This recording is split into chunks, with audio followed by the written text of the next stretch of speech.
Gente, tô aqui, né?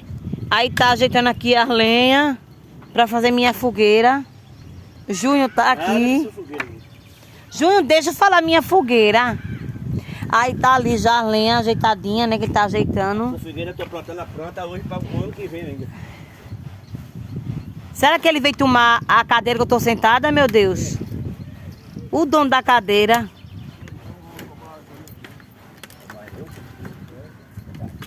Não, tu quer roubar minha lenha que eu vou fazer minha fogueira. Que tem nada de tu aqui não. Não vai render. Oh, meu Deus do céu. Vender minha fogueira!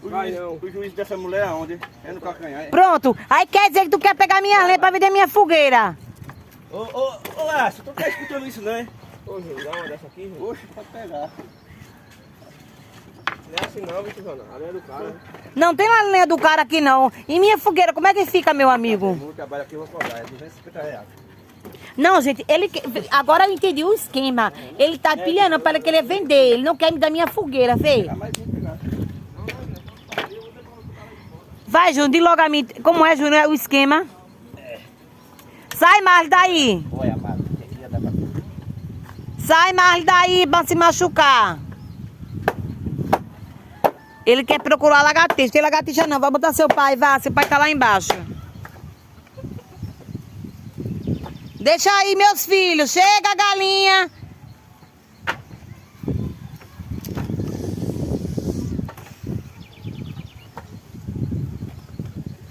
Vem, mãe. Deita aqui, Marli.